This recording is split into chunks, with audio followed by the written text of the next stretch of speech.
எதன் கண்ணே நிலையாகி இருந்திடும் உலகமெல்லாம்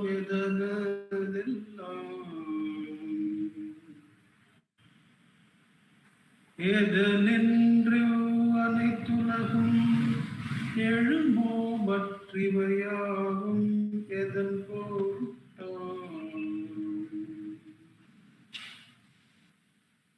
எதனால் வையமெல்லாம் எழுந்திடும் எல்லாமும் எதுவே ஆகும்.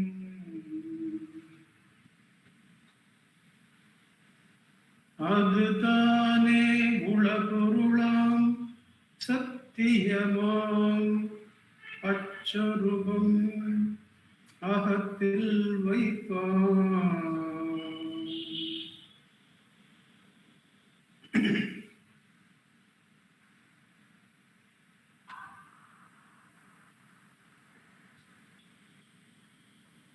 மக்கள் மனைவி முதல் மற்றவர்கள் அற்பமதி மக்கட்கொரு குடும்பம் மானவே மிக்க கல்வி உள்ளவர்தம் உள்ளத்தே ஒன்றல பன்னூர் குடும்பம் உள்ளது யோகத்தடையாயோ.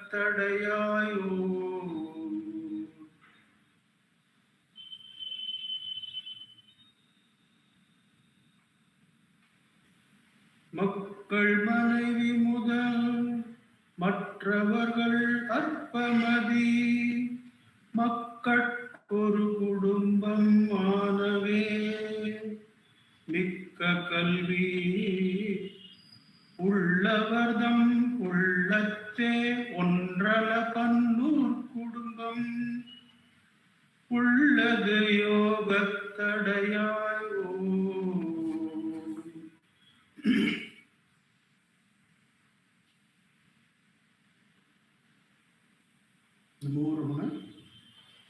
With Bhagavan's immense grace, we are entering a new segment of verses, that is the dangers of book learning and fame. And I would like to look at these verses as tapo brashtata and yoga brashtata possibilities being addressed by Bhagavan. The fallen tapas, the fallen yoga addressed by Bhagavan. I used to wonder why these verses in Ulladu, Narpadu, Anubandham, about a year or two back, we were meditating only on the meaning of these verses, both Ulladu, Narpadu and Anubandham, the short meanings, and while coming upon this segment, I had wondered, and then the yoga brashtata had come up in that the break in the tapas or yoga is being addressed by Bhagavan here. Now, to put it in a simple way, we find that when a simple medicine without side effect is given, then the doctor doesn't have to provide additional medicines to address the side effect. For instance, if strong antibiotics are given to avoid some infection in an open wound or infection inside, if the antibiotic is very strong and if it can affect the digestive tract with more acidity, then to prevent that side effect, usually some antacid will be asked to be taken by the doctor so that the side effect does not cause new problems.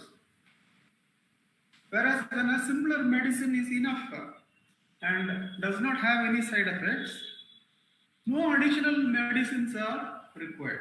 And in one way, Ulladu Narpadu is like a direct medicine where the effects of Shastras, the Shastra Patana and the seeking of the fame are directly addressed by asking the sadhaka to hold the ego.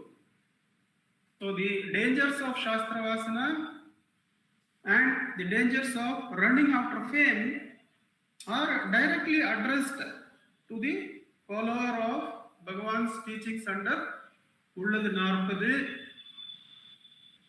where the ego is directly addressed. Whatever the ego raises and possesses is asked to be dropped and ego taken to the source.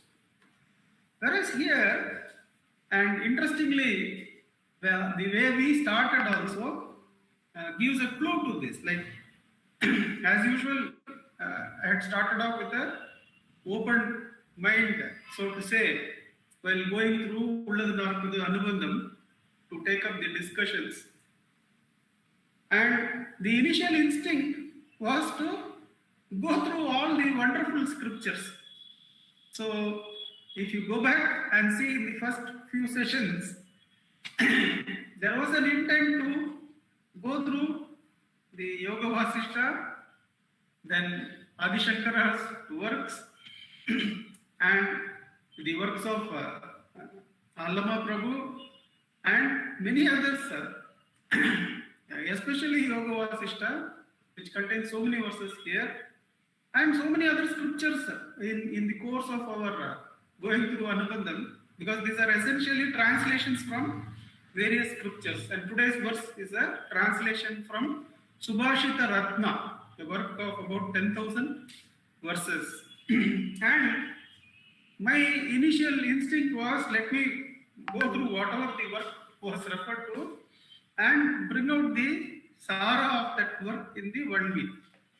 Then Bhagavan, in his own mysterious ways, said that's not the intent.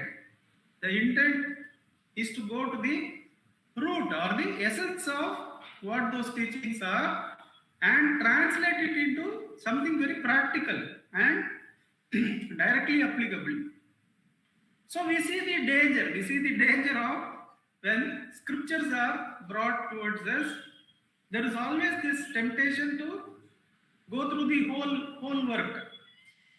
But by Bhagavan's grace and with Atma-Vicharam in place, we understand that the scripture is to be looked at for what it asks us to do as sadhana, rather than the various arguments it uses to put forth the benefits of the sadhana. Should directly go for the essence of the sadhana with Guru Upadesham. That is why these verses, the medicinal verses, the medicines for preventing the side effects of scriptures, which is the vasana of learning and also the vasana of fame, that let me get very intelligent ways of presenting these scriptures so that we can attract more and more audience, and I will get approval from more and more people. That is an offshoot of the book learning, and we see that the next 5 verses, 34, 35, 36, 37, 38, address these very issues. They are the medicines for the side effects of Shastra Vasana and running after fame.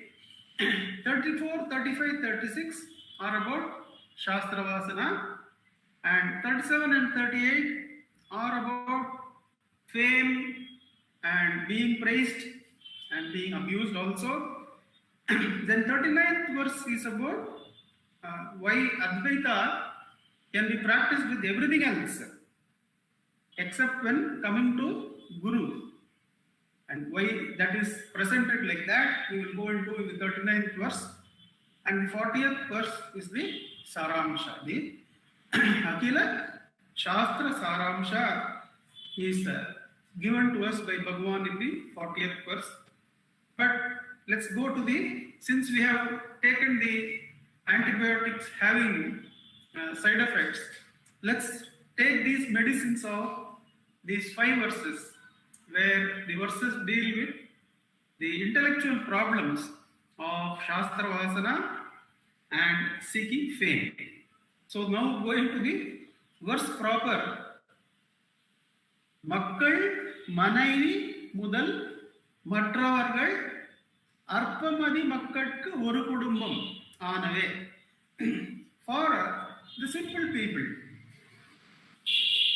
like somebody from North Karnataka had come here to help construct this first floor and second floor in 2006, and he has continued to have contact with our family. Very simple person, agriculturist, who had brought his girl child got educated, became a BCom degree holder in this period. All those things happened. But if we look at the interaction with him, his concerns are very simple. His concerns are, he of course reads the work by Basavana and has faith in Shiva. But other than that, the concerns are only about how to take care of the family, what will happen to his son in future, how to nicely place him somewhere so that he doesn't have concerns, what care should be done about the eldest daughter who is married and nearby. These are the thoughts that he has. That means for those who are simple people, the Arpamadi can be taken as simple people. For them, the concerns or the attachments are Makkal, Manaivi, Matravargal. A few others with whom you are related will be the Kudumbam, will be the family. Whereas, Mikka Kalvi Ullavardam Ullatte, Mikka Kalvi Ullavardam, those who have learned a lot, like anyone who is coming through the education stream today, anybody who comes through the education streams today and comes to be a postgraduate is naturally a Mikka Kalvi Ullavar. And beyond that, amongst them, there will be some who will be further interested in many book learnings, and you can include me in that. So I can very easily empathize with the problems that Bhagavan is addressing in these verses. If I had not come into who am I, what would have been the problems? If I had not come into observing the mind and letting go of thoughts, my nature was to read, to be a voracious reader of books. But a little bit of that in due course. But here it is the larger audience of today. The children born of today are primarily all intellectuals. Now, for them, Mikka Kalvi Ullavardam Ullatte Ondrala Palnur Kudumbam. The simple person's mind has only one family of children, better half, and a few others, a sprinkling of Matravargal, that a few others with whom they have also maintained the relationship. You have also, many a time today, the children get estranged and go away, and in a rare occasion, instead of having dvesha, you might have got detachment. But for the ones who are learning the books, what Bhagavan says is from the Subhashita Ratna, Mikka Kalvi Ullavardam Ullatte, in the minds of those who have learned a lot. It is not just one family of a few relationships that they have to address. There are plenty of books. Each of those books and each of those concepts form a Nul Kudumbam, family of thought structures in each of the books. Pal Nul Kudumbam. And what is the problem with this? What is the problem with having this Pal Nul Kudumbam? Ulladu Yogattadayai Vor. They exist as a bondage, as a block from the union of the jiva with the truth, with the true self. The jiva being preoccupied with all those concepts and wanting to defend them, wanting to say that their author is correct. wanting to say that this concept is better than that, and in percentage, how we can categorize and say which of those concepts are in order. So, verily, once you go into it is laid out, we find what Bhagavan says here to be absolutely true. That to the learned ones, within inverted commas, because here the danger for the learned ones is what is posited by Bhagavan. Ondrala palnur kudumbam. For the simpleton, there is only a simple one family of wife, child, and a few others. Whereas for the one who has learned a lot, there are so many books, each of which is a family, and it raises all the issues that a family can raise. And the problem it causes is that it blocks, it gives mamakara, it gives possession, ownership to the jiva, it continues the jiva bhava, and the knowing of these books is a doership. Is a subtle doership which keeps the jiva in jiva bhava. It doesn't allow the jiva to hand over the doership to Ishvara. Yoga tadayai or it blocks the union of the bound jiva with the Atma. So to sum up this simple verse, which has very deep implications for today's sadhakas, whether bhakti marga sadhakas or jnana marga sadhakas, it doesn't matter. We may call ourselves bhakti marga sadhakas, but the way in which we will interact will be with lots of intellect involved in that. So we'll see what happens there. So though we'll be saying that we are walking in the path of faith, we should not get, oh, this is only addressed to those who are claiming self-inquiry or dhyana marga. No. Those bhaktas also, since we are intellectuals and we have the play of doubt and clarity alternating in the intellect, we also should categorize ourselves open to this danger and take the medicine given by Bhagavan. So to sum up the verse, it is a simple verse but with deep practical impact for today's sadhakas. Makkal mudal matravargal arpamadi makkadku oru kudumbam aanave mikka kalvi ullavardam ullatte ondrala palnoor kudumbam ulladu yogattadayar.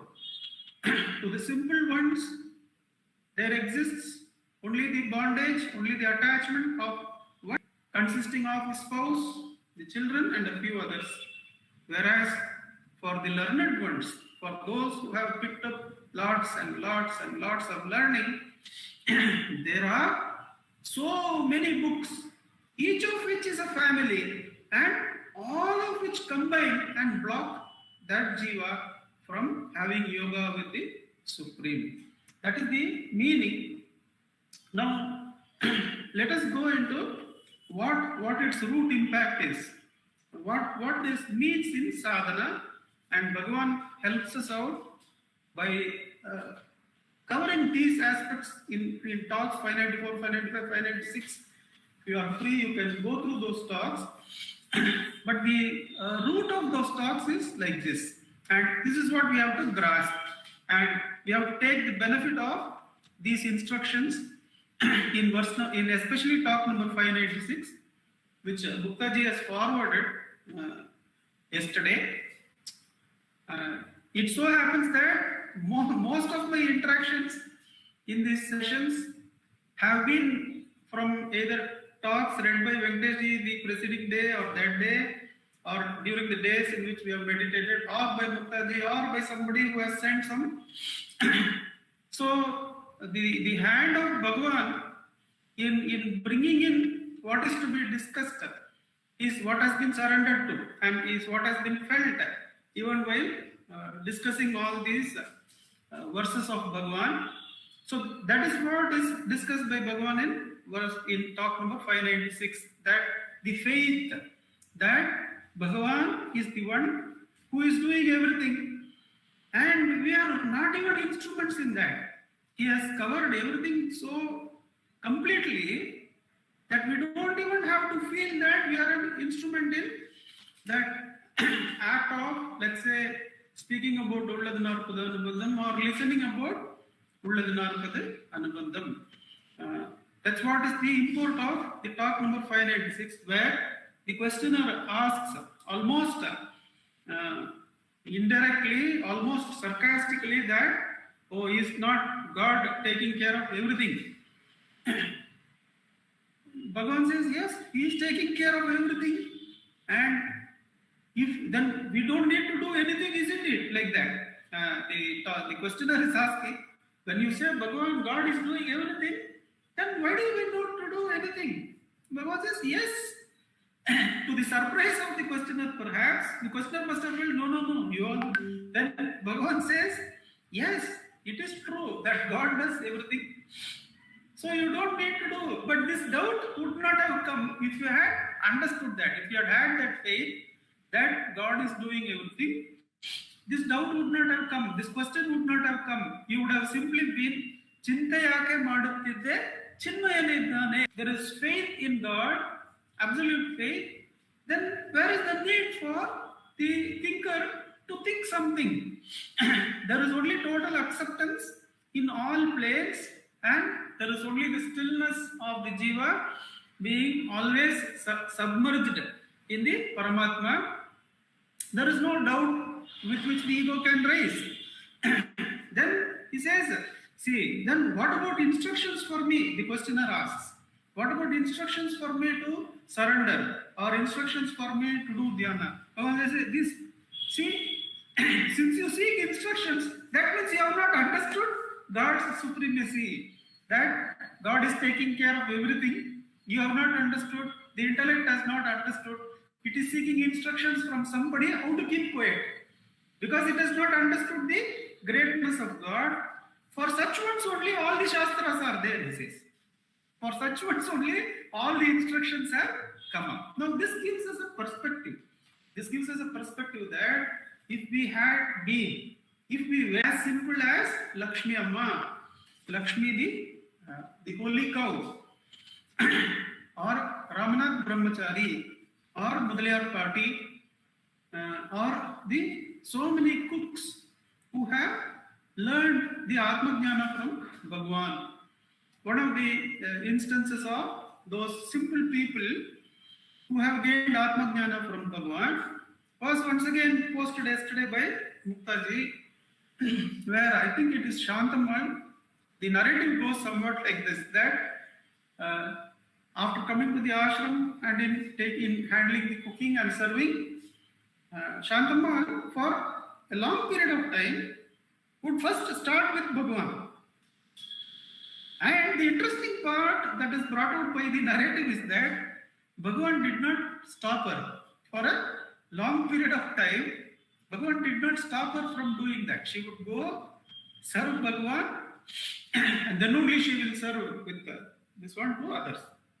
But at sweet time comes, maturity comes, which by Bhagwan's grace and the great good fortune of the sadhaka, of the bhakta, that Bhagwan intervenes. He says, one fine day he says, why he did not say all that time, why he allowed that, that he is especially there in Tiruvannamalai and especially seated there in that seat, and by serving him in that particular seat, you are doing bhakti. He did not stop her from doing that for a long period of time. One fine day he catches hold of her and says, in front of everyone, says, do you think that Bhagavan is the spirit that resides only in this body? From tomorrow, serve me last. After serving everyone, because I am there in everyone, serve everybody and then come to me.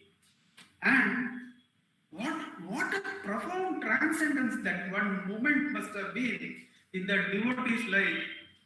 We can feel, and how simply the whole Maya Jala of intellect has been crossed by that simple surrender to Bhagavan. That Bhagavan is everywhere, and that faith that Bhagavan is here is not disturbed. is allowed to mature, is allowed to flower. And then in the right moment, God comes in and says, am I in this body only? And one can feel the transcendence of that devotee at that point. That faith, which was so centered in that, is now transcending the whole of intellect. Whatever may be thrown up by the intellect is in all of that. And the devotee crosses that whole Mayajala field in one leap with that Guru's hand, just the Guru taking. And now that if we can see the beauty of faith, then we combine surrender. We combine surrender with Atma-Uchara. And benefit from that faith, benefit from that simple faith that Bhagavan is taking care of everything, which is so clearly reflected in Talk 596. Bhagavan says, when you ask instructions, I will tell, do who am I? Then you will, whenever thought comes, you will eliminate that and you will hold who am I and come to a quietness, which you will realize as the same as the quiet devotee who had faith. You will realize that this is the same quietness of the devotee who had faith and raised no thoughts.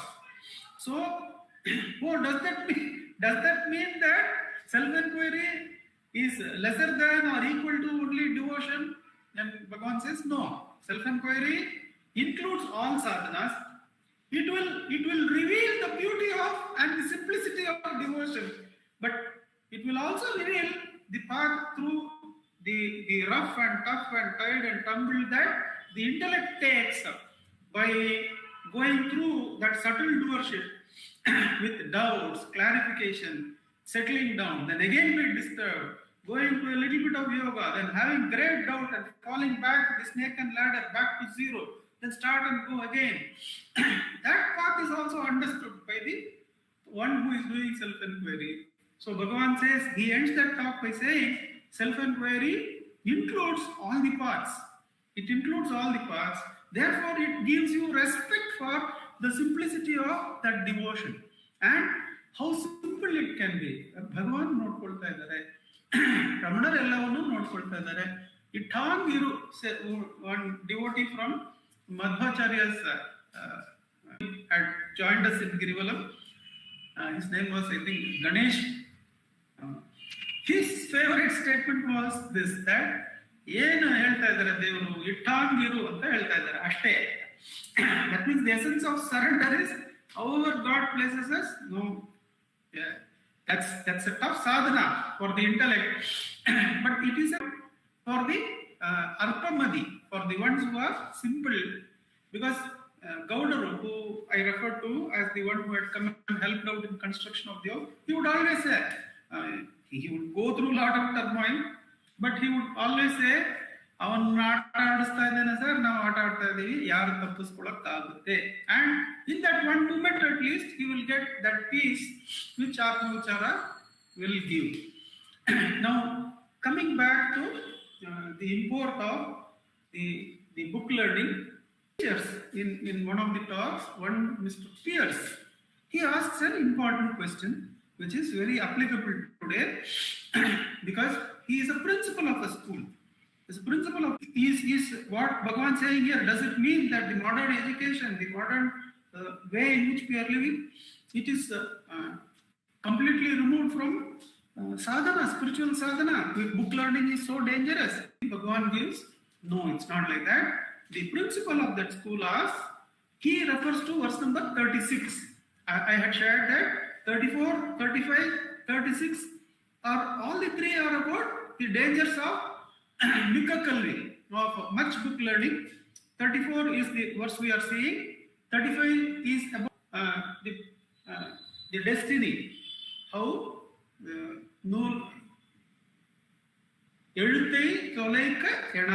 that is without the first purpose of learning is to remove or free yourself from destiny, from prarabdha, says that verse. We'll go into that. And the last one is about how the illiterates are far better off than the learned one. And that is the 36th verse, which is referred to by the principal, Mr. Pierce, and with great humility in the way he has structured the question itself, we can see that intellectual, he is not proud of his intellect. He is not proud at all, and he has framed the question with a lot of humility. He says, Bhagavan, I hear that in that verse that the illiterates are far better off than the learned, and I am leading so many children up the path of book learning.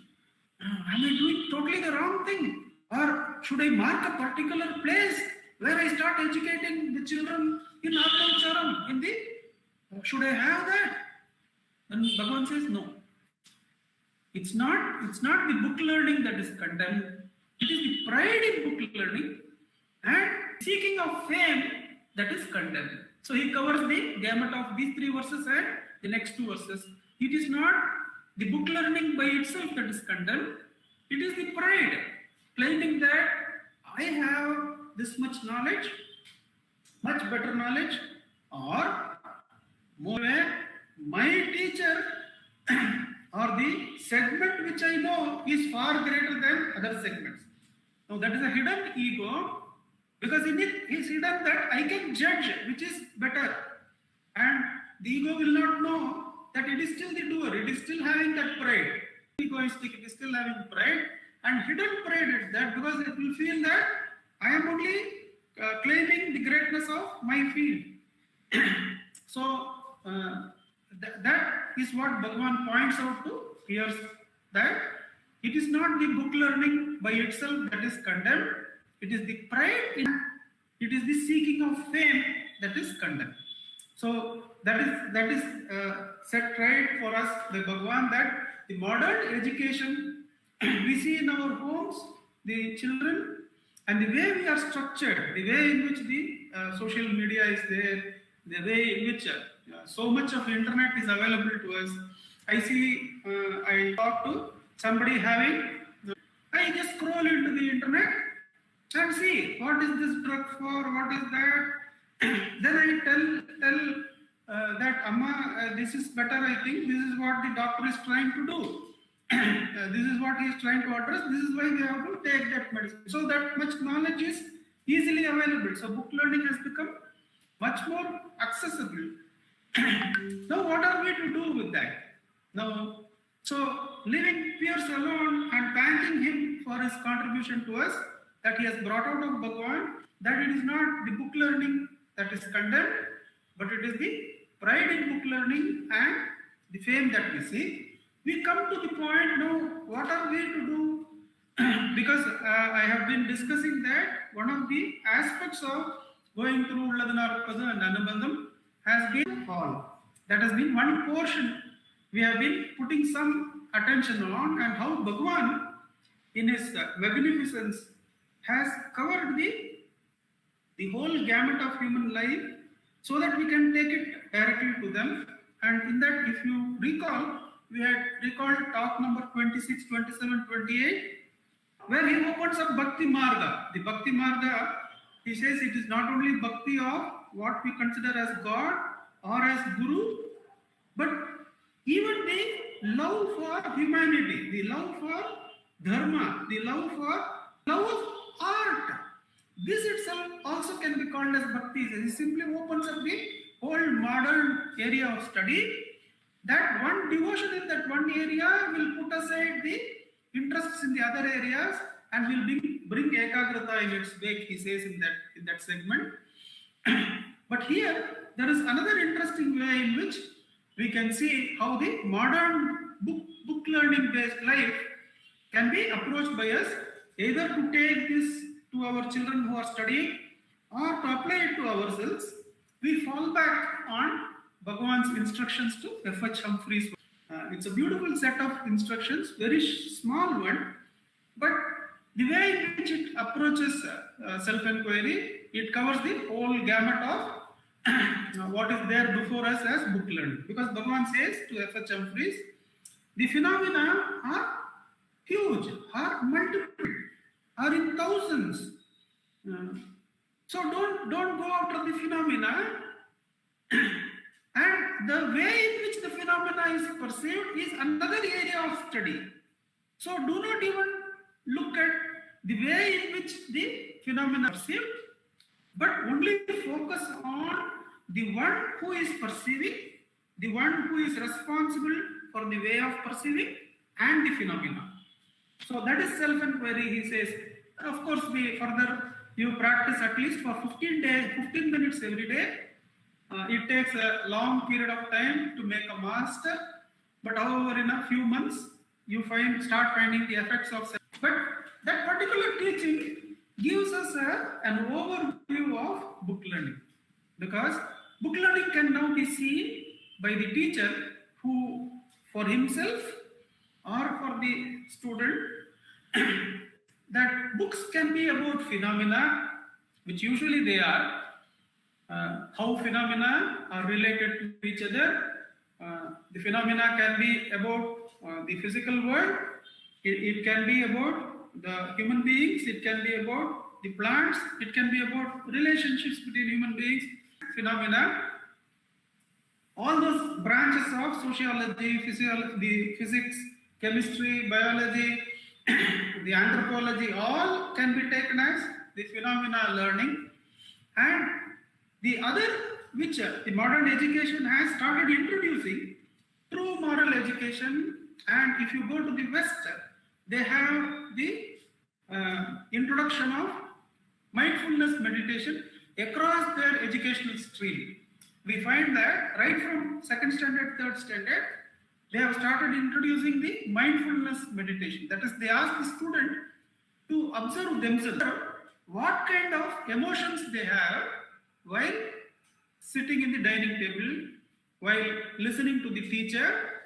So the act of observing has been introduced already in the stream of education. It's not something new.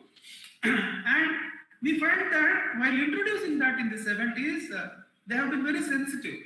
They have said that this is not to displace any phenomenal learning or the learnings that are present as the motivations that are already present. So how they have introduced the mindfulness in the 70s is a very nice way, that it is not to displace any phenomenal learning or even any learning about the very act of perception, but this is something in addition to that which will make you look at those things in a clearer light, they say. And they have introduced primarily mindfulness is in the present moment. Can we look at the happenings, the phenomena, without judgment, without like or dislike? That's what they have introduced.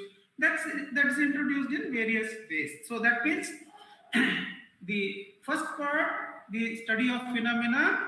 The second part is study of the way in which we look at phenomena has already been introduced. How they have introduced?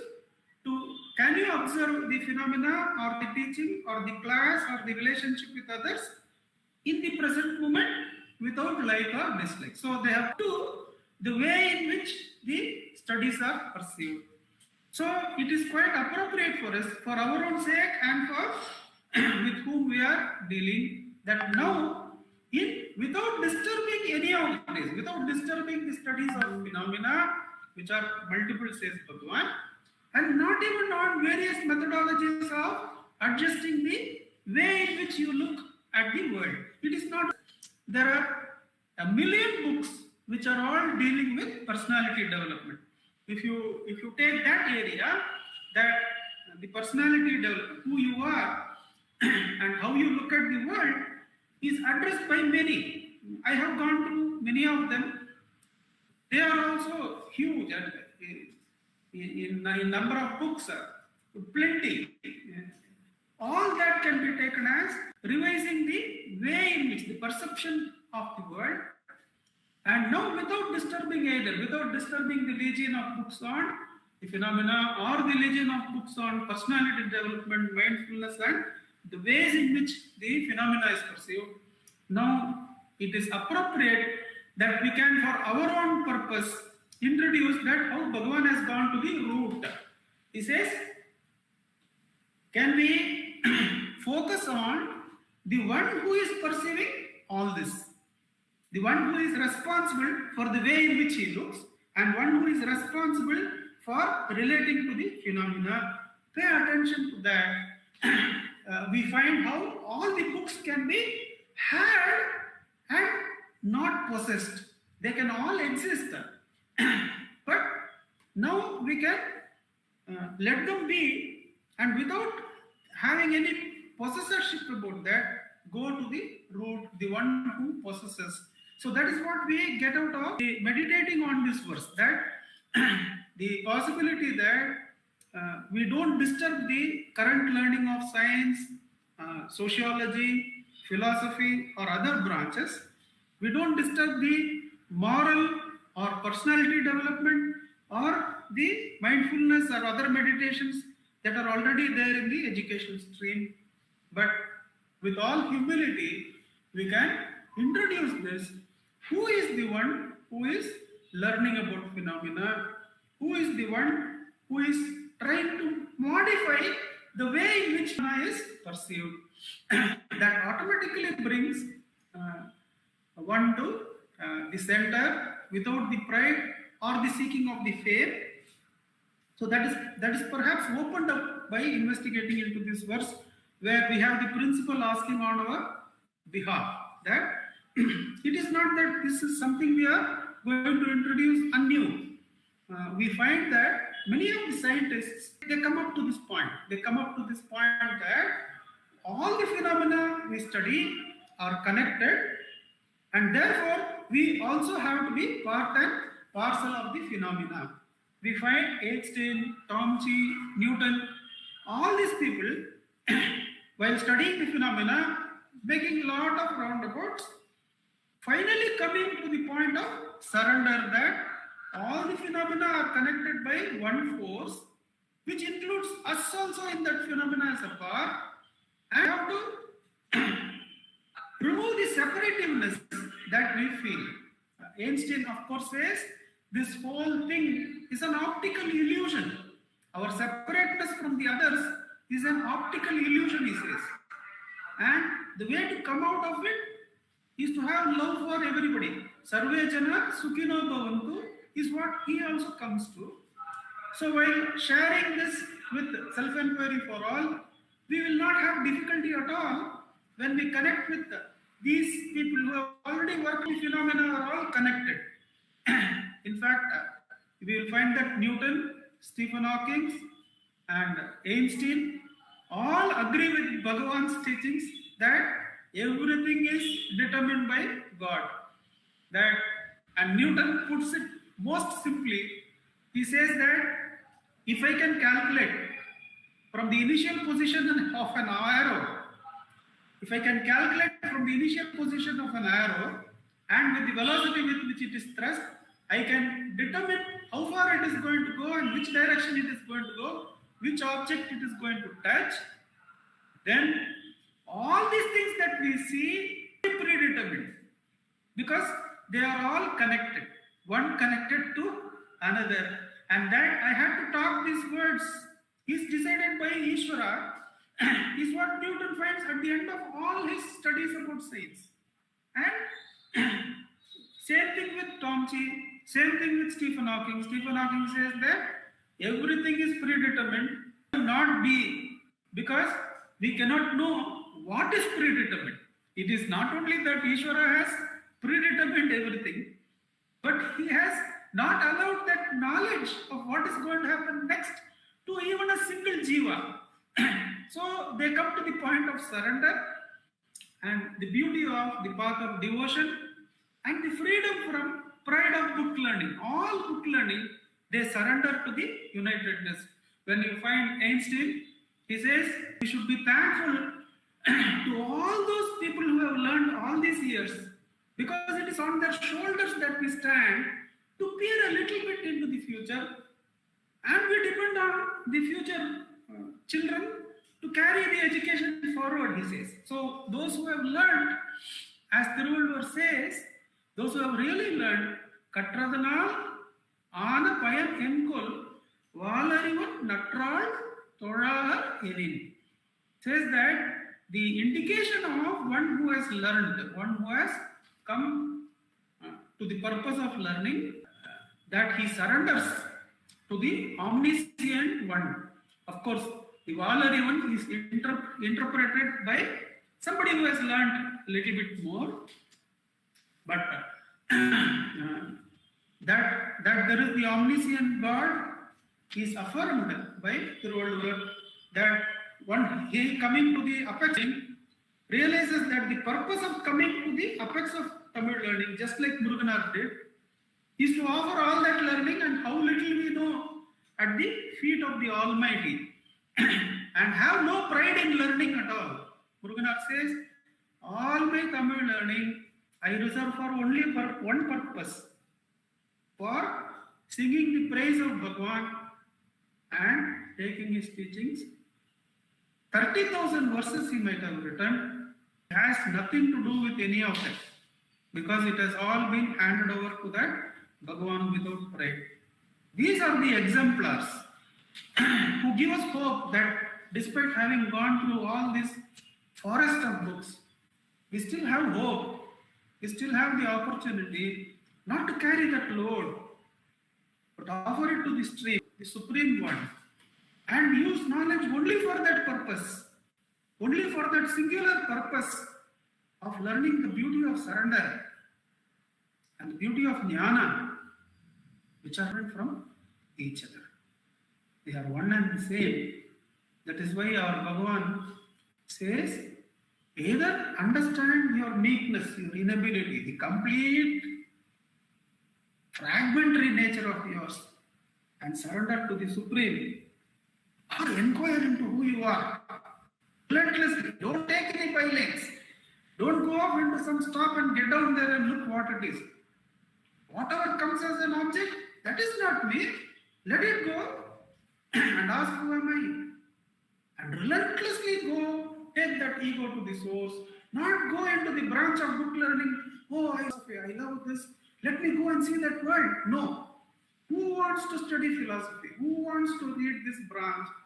Take the person to that source relentlessly, so that the benefit of the simplicity of devotion is also available to this foolish intellect, which has gone and taken so many branches and taken them to be real and floundered here and there in pride and running after approval and fame. With Bhagavan's immense grace, let us take these medicines which are necessary for the modern intellect. Intellect and book learning has those side effects of pride in learning and fame. And with Bhagavan's grace, let us stick directly to Atma-Vicharam. The Ulladu Narpadu Anubandham is contained in Ulladu Narpadu. Get back to meditation on Ulladu Narpadu. Now that we have had that, all the Vedanta, all the Advaita studies, bring us to Ulladu Narpadu.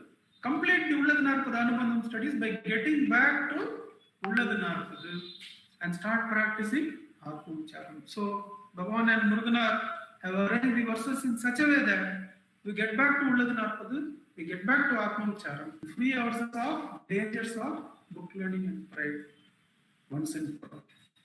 With Bhagavan's immense grace, let us sit in Atma-Vicharam for 10 minutes.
Shri Ramana.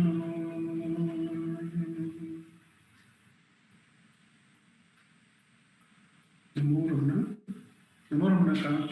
Namo Ramana. Namo Ramana. Prostrations to Bhagavan, shining as the self in all beings. By the immense grace, self shining as Ramana and manifest as Ramana. We are meditating on the sacred work, the Ulladu Narpadu, Anubandham, being allowed by that grace to sit in practice of self-inquiry as well. Here, today, Bhagavan is telling us about the danger of gathering more and more knowledge. It's a beautiful thing that today I had the occasion of being with Ganesh and Anna for some time, and he was dwelling on the same subject. He just speaks not anything particular, but today he dwelt on the dangers of trying to learn more. He gave us two incidents. He said that Major Chadwick, when he came here, he was told by many people it will be useful for him. Not very unusual to be told that he has come to Tiruvannamalai, he is wanting to settle down in Tiruvannamalai, even as a practical need, maybe to learn Tamil. And then people have told him, good for you to learn Tamil because Bhagavan's works are in Tamil and you have dedicated yourself to Bhagavan. And Ganesha and sweetly said, those devotees, they would not even go for nature's call without informing Bhagavan. To that extent, they were surrendered to Bhagavan. So he went and told, Major Chadwick went and told Bhagavan, I think it may be good for me to learn Tamil. Should I learn Tamil? And Bhagavan said, why do you want to add more waste into the dustbin? Already this carried in the mind is only like a dustbin. Why do you want to add more waste to it? That's what he told him, he said. And he said also that Bhagavan says enough. Whatever learning comes to us, enough. Don't try to accumulate any further knowledge in any area. And he said that Shastri Mama, Adiyannamalai Shastrigal, who was such a learned person in the area of astrology. It seems he told Ganesha and Anna, see, okay, astrology is a great science. Bhagavan had told him, astrology is a great science, but nothing can equal the science of Atma Vidya. That's when Shastri Mama dropped the practice of astrology. And he told Ganesha and Anna also, even the best astrologer cannot predict birth and death. They may hear about approximation because ultimately everything is in the hands of Ishvara. So don't bother and don't be sure that you have plenty of time. Be alert. Waste even a single moment. Get back to the self. Be alert. So that is what he says, Ganesha Anna was saying. So he says, I do not believe in further accumulating any knowledge by reading anything. That is what he was saying very sweetly with us. So there is some knowledge which comes to us. Now, if everything is Ishvara Chittam, then some knowledge is brought to each one of us according to that Ishvara Chittam. Each one of us has a different field of knowledge and it is automatically these things are brought to us in our life. So we need not worry. We have accumulated it already. What to do with it, we need not worry. And why am I having so much of accumulation of garbage already? We need not worry about it. Maybe there, whatever has come to us has come to us. But through self-inquiry, everything gets dropped in that moment. All together at one time, isn't it? Everything gets dropped together at one time. So one need not worry about it. But there is this tendency, as Nandakumarji said, all of us, when we get a piece of knowledge, we tend to get attracted towards it. If it is in a line which we have an aptitude for, because this happened to me, I would have shared it earlier on. When we started doing dance dramas in Ramanasramam for Learning, I was already very fond of dance. I would see different kinds of dance, different forms of dance. I would always enjoy it. But at that time, since we were using the Bharatanatyam format, I started moving towards having intricacies of dance patterns in the dance drama presentations. Many intricate dance patterns and things like that, to more have what is called vidvat in the dance.